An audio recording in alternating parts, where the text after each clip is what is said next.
My name is Peter Geoghegan. I'm a Postgres hacker. Incidentally, this is available under the Creative Commons license.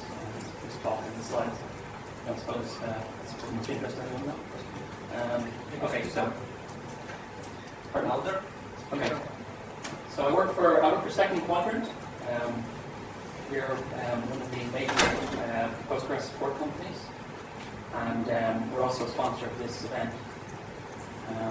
I am a Python enthusiast. We use it for a lot of our internal tools at Second Quadrant, and also some of our open source tools.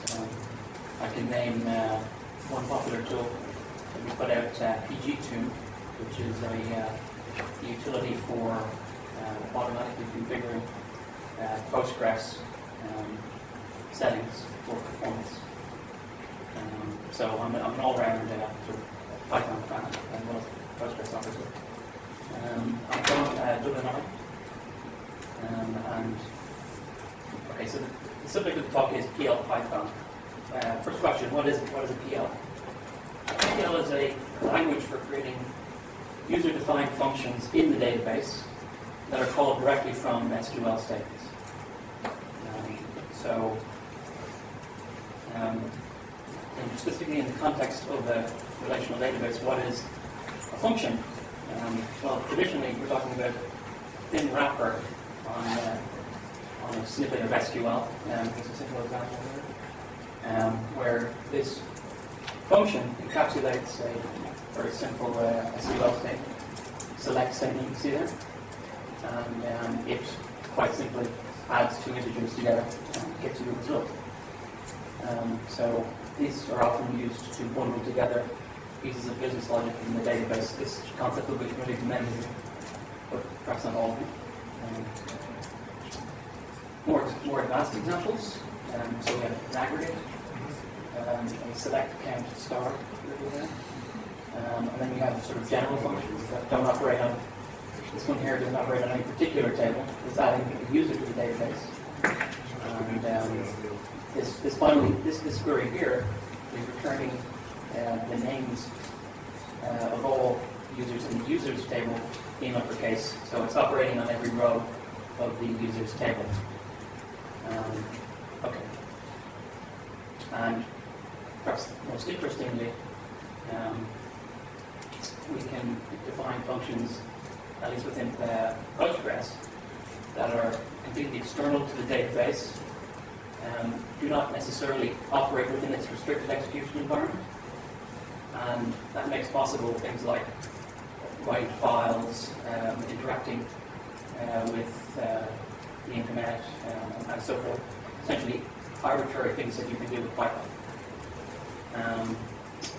And so I have two examples there: send remote confirmation and order food. Monty Python reference there. Okay, so more about functions. They can be written in C, SQL, or a number of procedural languages, of which there are literally dozens. So I named a few of the more esoteric ones there. PLR, based on the R statistical language. PL-OpenCL, which is some of you may be familiar with OpenCL. It's a framework for exploiting massive parallelism in GPUs, and that's been created as a PL. And also PL-Lolco, which is not very useful, but does serve to illustrate how easy it is to define a PL, and someone took the time to make essentially a joke. It's also useful as a reference for creating your own PL. And there's some much more mainstream ones which are much more general interest.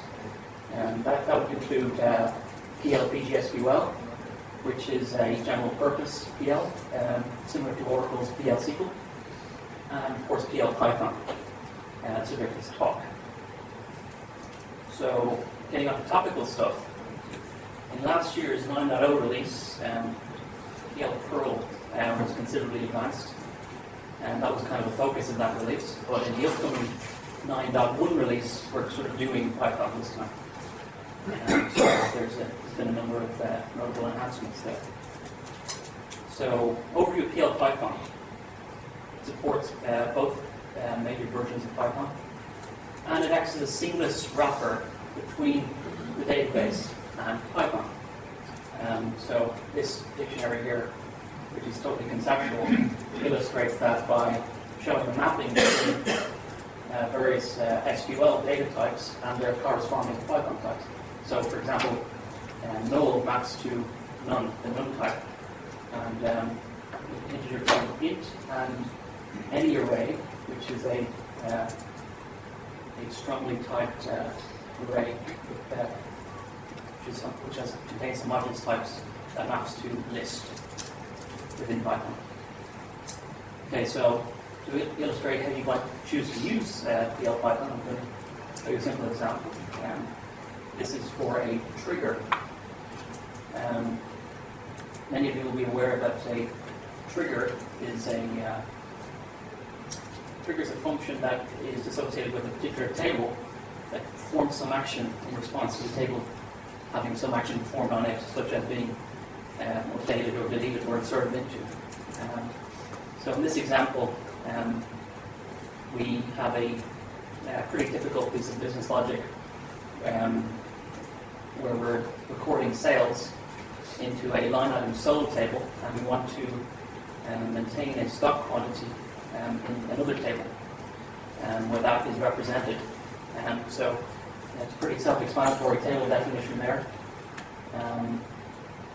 Referencing sales ID, referencing sales.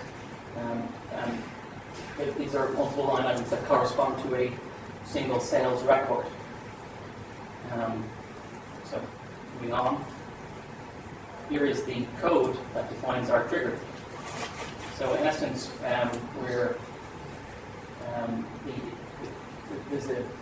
checking what sort of event it is, and based on that, we're calculating a delta, and we're subsequently applying that delta to the line items table itself, and thus making a business rule into the database. Now you might ask, the final step of which, incidentally, is to define the trigger object itself, which is distinct from the trigger function. So why would you seek to do that? Why wouldn't you just represent that within your application? Well, by doing it this way, you're in essence baking the business rule into your schema. That affords you certain advantages, such as only having to do it in one place. You don't have any redundancy between potentially multiple client applications, and you might be required to do it at different points if you do it within your own application. So there are certain cases where this approach is particularly attractive. Moving on, enforcing data type level constraints. So obviously this is an example of a barcode data type. I'm speaking out of a database level data type that is represented within Postgres using a construct called a domain. So there's various popular barcode formats. They're used, so DNA is typically on chewing gum and stuff like that. The N13, European article number, you would see on most products sold within Europe. And they're collectively valid GTINs. And the last digit of each of these is a check digit. And you can apply a simple mathematical formula on them to verify their integrity. So as a database guy, this is a very compelling thing to be able to do to enforce this particular business rule within the database using a reusable data type. So the first thing I'm doing is I'm defining a PL/Python function, which is GTIN. Note that it returns a Boolean, and it is an immutable strict function. Now I'll elaborate on what that actually means in a minute. So the first little bit of business logic, if barcode is known, handles a case where the argument given to the function is null, because that what maps to none. Now that's not strictly necessary because the function itself is strict, meaning that it will do that itself automatically. But I've just done that redundantly just to illustrate the point. And now what we're doing here is we're iterating through the barcode representation, and we're performing a simple calculation to determine if it is in fact a valid barcode. So I'm sure that is pretty self-explanatory. So now we're creating our domain itself, and we're subsequently creating the table which uses the domain. So we'll now try and violate the domain check constraint that we've just created. So this is a simple transposition error where 2 digits have been accidentally swapped, and we can see an error indicating that the domain the domain check constraint has been violated. So that's really a classic piece of business logic, and the sort of thing where using the database's own facilities is particularly compelling. So how do you use this in practice? Well, you'll create your functions with an SQL script. There is no .py file necessarily. So your PL/Python functions reside within the database. So we often see in more complex systems that have simple forwarding functions that import custom modules, which tends to that way you can avail of existing tools, and you have certain flexibility. There are certain limitations with PL/Python that make that particularly necessary, although they are less of an issue with the 9.1 release, which we'll get to. And you can do unit testing with simple mock objects representing PL/Python stuff. Okay, so why not use an ORM or client-side code? Well, I'm not saying that you shouldn't. I'm not saying that this.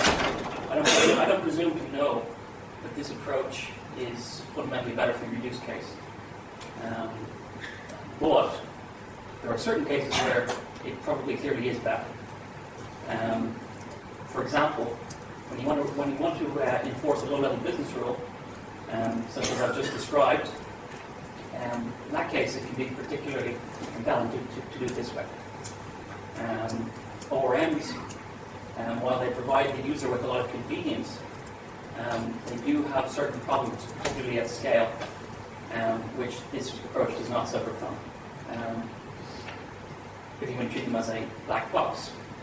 And you can, of course, combine both approaches.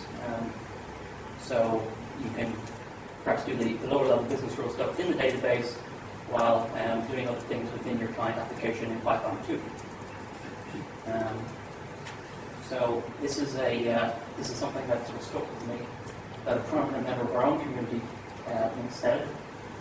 And this is another example, I think, of a case where doing it within the database, doing bulk processing, in particular within the database, is particularly valuable. I've dealt with clients where within Second Public, where I was able to, while essentially not changing any of the business logic, simply moving into the database, I've seen improvements in performance on the order of 1 or 2 orders of magnitude. So when you're doing a lot of bulk processing of data in your client application, that's one case where you should certainly consider using a functionality within the database. That's where it makes a lot of sense to do so. There are other cases, there are other counterexamples where perhaps it doesn't make so much sense, but I draw your attention to these. Okay, it may interest you to know that, so Python is obviously embeddable, and Postgres is hugely expensive. So there's only a single .c file, a single translation unit for everything that is essential to what I've told you. is done, and it's less than 5,000 lines. It does serve to illustrate both how extensible Postgres is, as well as how embeddable Python is. And I thought that might it's an interesting point. Okay, the sandboxing issue. So, a bit of history here. In PL-Python, or in Postgres 7.2, there was something called PL-Python, which technically, strictly speaking, doesn't exist anymore. Now we have PL-Python View. So basically, people lost confidence within with the restricted execution environment of Python. I think it was back in Python 2.3. So there really doesn't seem to be a reliable way to sandbox Python, and that's a real concern for our community. So we can't imprison Python within these restricted execution environment. Now, there are various reasons why we want to use Python rather than something like SQL or something like PGSQL, which is a PLPGSQL, which is I already mentioned as being similar to Oracle's PL/SQL. There are lots of reasons why we would want to use PL/Python, namely to write to sockets, send files, and so on. And those are all very valid reasons to use it. But at the same time,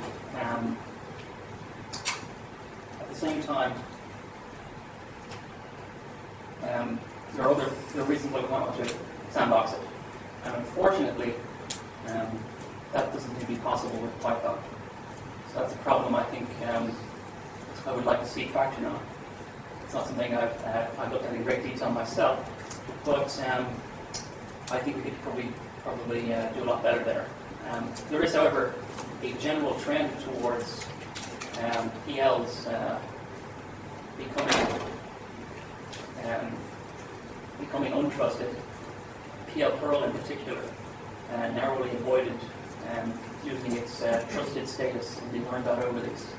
So this is fundamentally a hard problem, and it's something I'd like to see work on. Okay. Getting on to more topical stuff.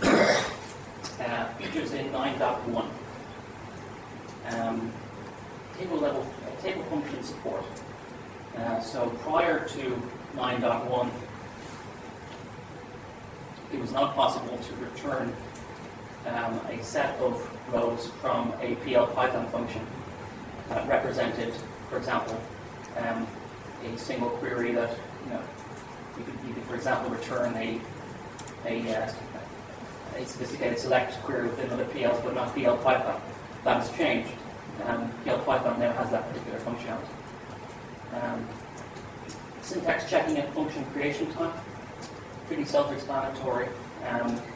Prior to 9.1, the functions syntax was only checked and the function was actually called. So that's a nice thing to have.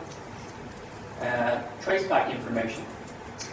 I referred earlier to reasons why you might want to just do everything in a .py file and then import that if you were dealing with more complicated functions.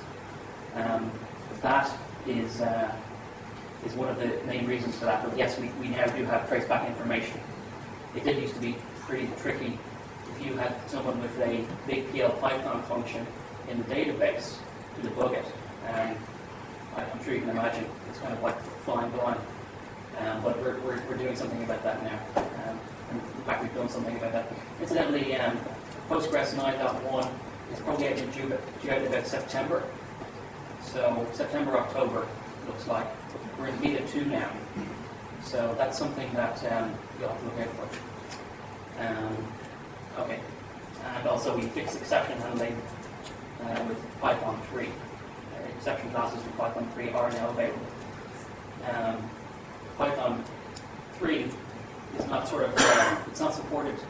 So if you create language PL-Python, that by default is Python 2.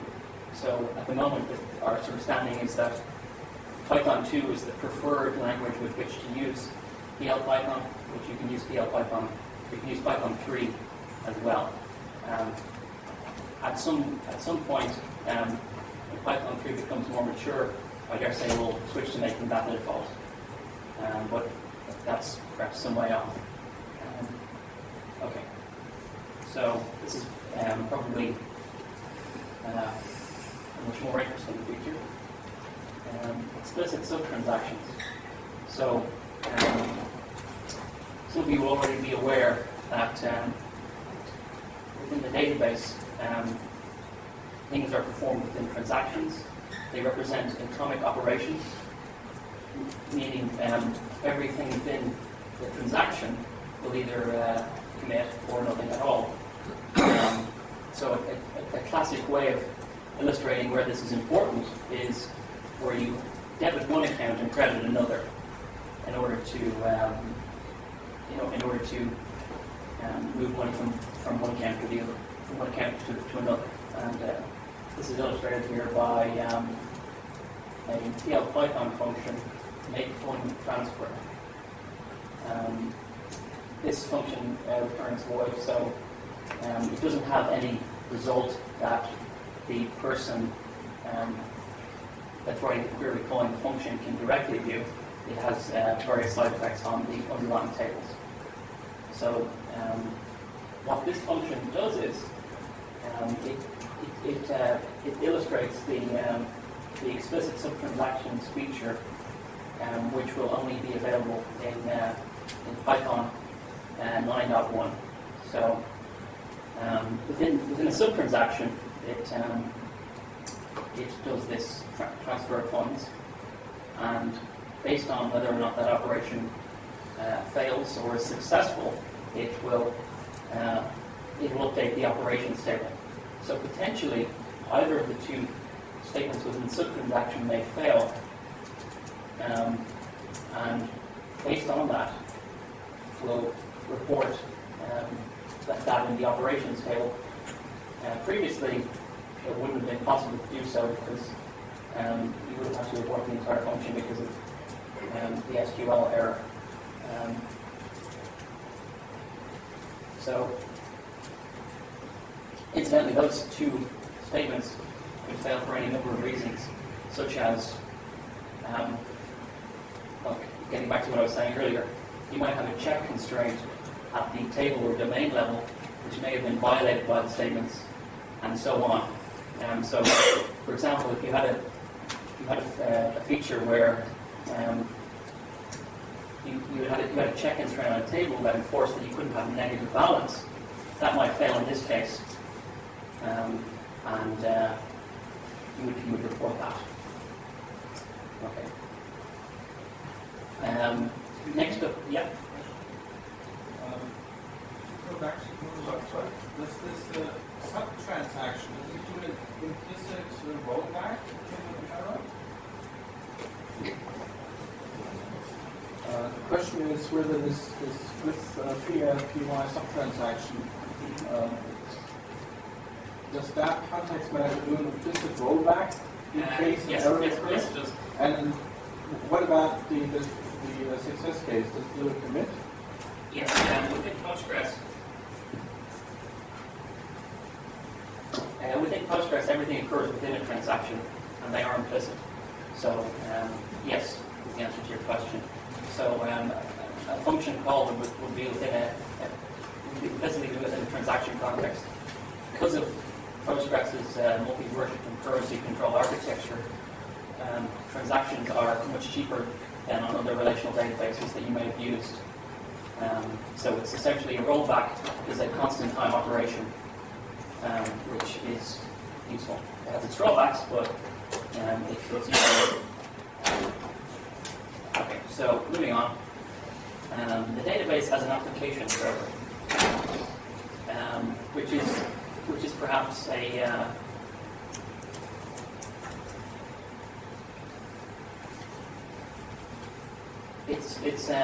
I would say it's probably an extreme, taking what I'm saying to a logical extreme.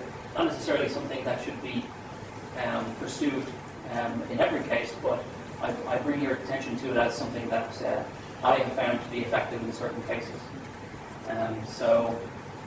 My old employer, Luster POS, had a POS application which ran on Postgres, very traditional business app, where it was deployed in multiple sites, which were spread around the country, not sites that we would like to go to very often in our support of those clients. Within each installation, there was lots of clients, including flat clients, that is a desktop back office application, embedded handsets, and embedded POS terminals, and these were all based on native code. So namely, they used Qt.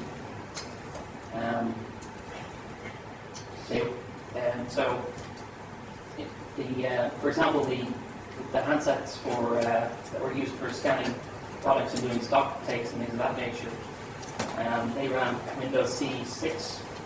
So these were, in some cases, very low spec devices. There was a need to put certain segments of business logic in a way that they could be accessed from all of these diverse client applications. And PL/Python served us well here. So there was a wholesaler interface whereby FTP was used to download various files that were in a flat file format. It was pretty primitive. As you can, I don't know, probably if anyone here has ever sort of interfaced with legacy systems, oftentimes you'll find that it can be pretty poor, ill-specified by someone that doesn't appreciate the value of having data integrity.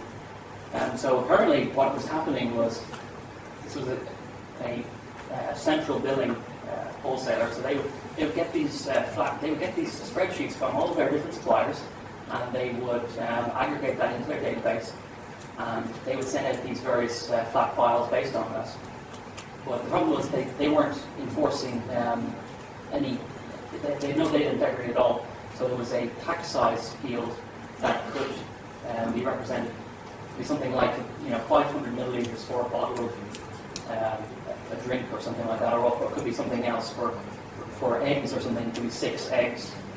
So this was literally whatever someone decided to type into the field, and I had the responsibility of figuring out a way that this could be decomposed into the particular representation I had in my database. So I had to write literally over 100 test cases in response to this wild input I was getting, and ultimately I was pretty successful at decomposing all this random, in many cases rubbish coming into the database using PL/Python.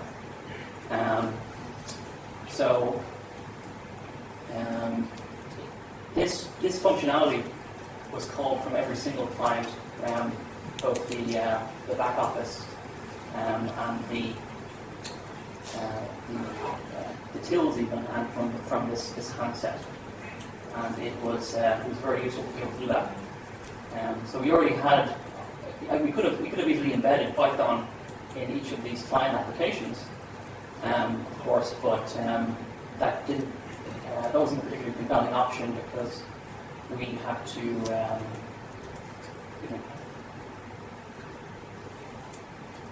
had to call it from all these different clients, and we already had a very nice interface that a lot of developers were familiar with, namely the Postgres interface, and that was, as use cases go, that was one that I felt was particularly valuable, and I learned a lot from that.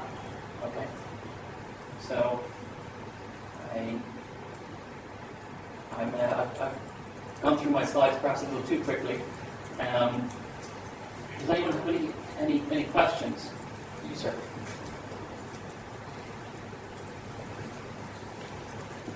Hi. Hi. You briefly mentioned the possibility to import custom modules where a function could be implemented. Is there any performance concern about that way of doing things?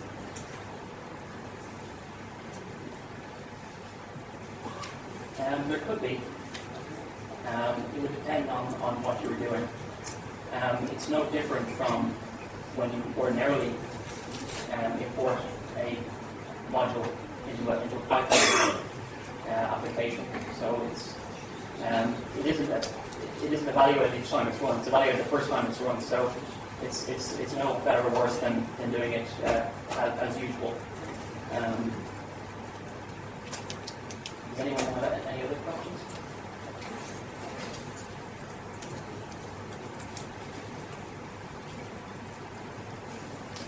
You said that it's possible to import modules. That means just Python modules or extension modules written in C as well?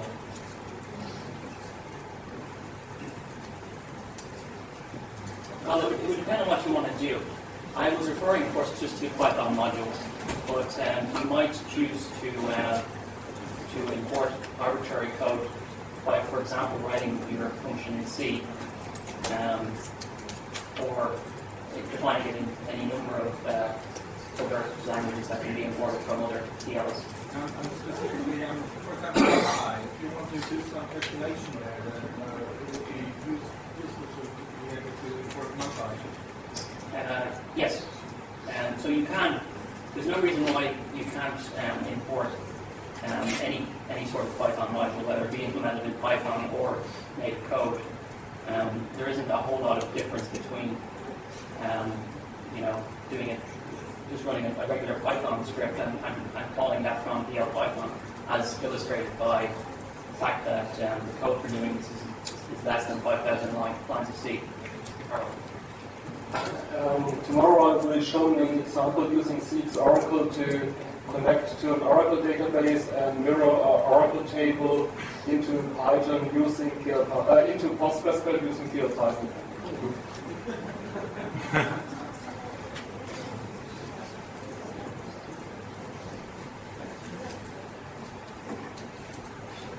How does the Python code affect Postgres itself? Like, if you do locking calls on the network, if you start creating things like that, how does it do that?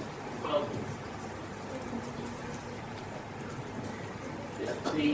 okay, so the way it actually works, if we look at the SPI interface through which PLs are in general implemented, is it simply hands off execution to the underlying PL. So the function, if the function is blocking within Python, it's blocking within Postgres. So if you wanted to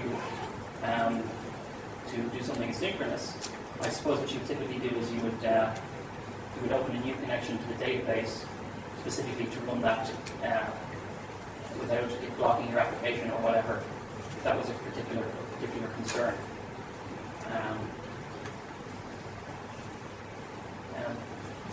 Presumably, if you call sys.exit, the Postgres process shuts down. I don't know. I don't think so. I've never tried it, but I'm not specifically aware of what it does when. I suppose it would come down to what sys.exit does in general when embedded within an application. I doubt it. I think if it did, I would be aware of it. But so we're talking about a simple enough wrapper on Python, where, for example, one of the things I think could be useful to work on in the future is so Python has an arbitrary precision representation, i.e. the decimal module, and I think it would be really useful to be able to convert from that to the database's arbitrary precision type numeric. That currently isn't possible. What you can do is you can convert it to a float, So that's something that I would like to work on myself. Thus far, I haven't actually contributed any patches that concern EuroPython directly, but it's something I'm interested in, and I hope to pursue soon. I've done some other things, but not that. Does anyone have any additional questions?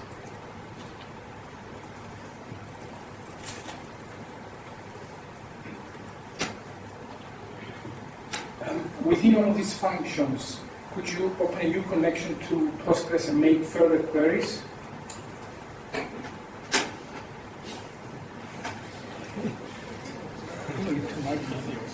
Yes, you could. I've seen it done. So if you had the Cyclop PG, which is the preferred, sort of the de facto default Python driver for Postgres, you can import that just like you can import any other module, where conceivably you could connect to the database. I haven't seen a compelling reason to do that in practice, but that's something we'd certainly do in principle, yes.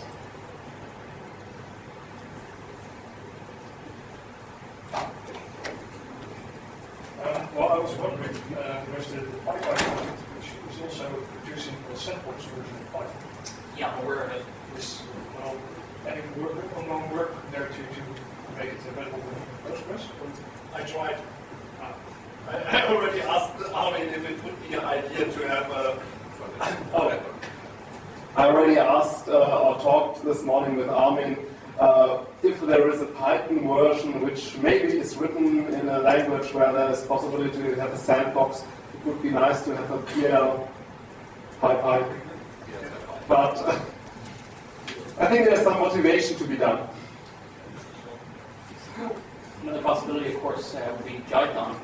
There is a PL Java, which I suppose in principle you could, and I'm just literally making this up off the top of my head, you could in principle embed Geoghegan within PL Python. I probably wouldn't want to do it in production, but it's an interesting idea.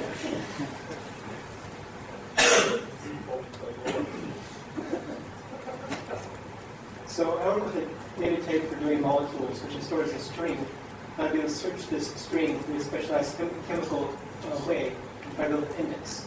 And the index I'll be able to work with in Python, maintain all the index in Python, and then have to search top the index. Can I do all that in PL Python?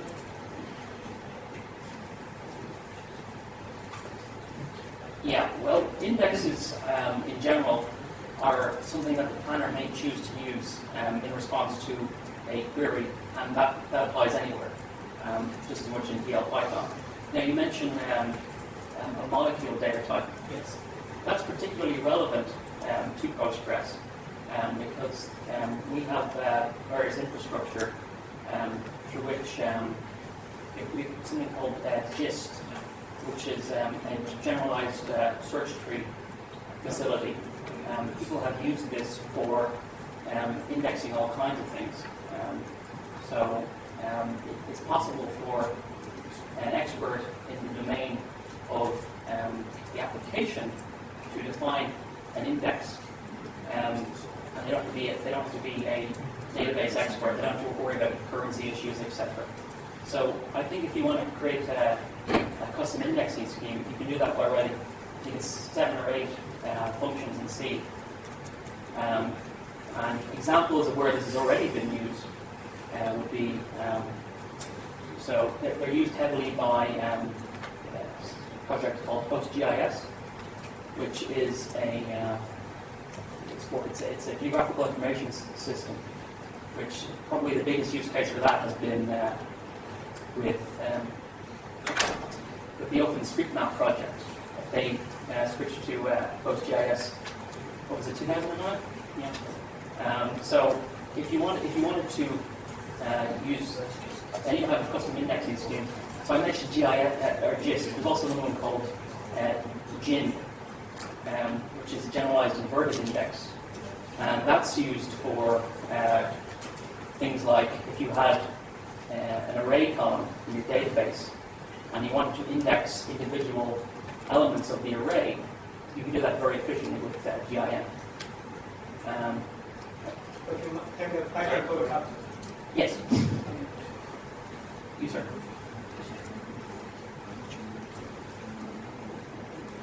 Right. Can you take us through some of the ways in which you could debug some of this code? Because it seems that it's a long way away from us when we're actually programming or when it's running.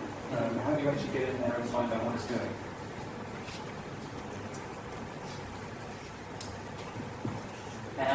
Well, if you're talking about debugging, I mentioned as a possible strategy creating mock objects that represent EuroPython types.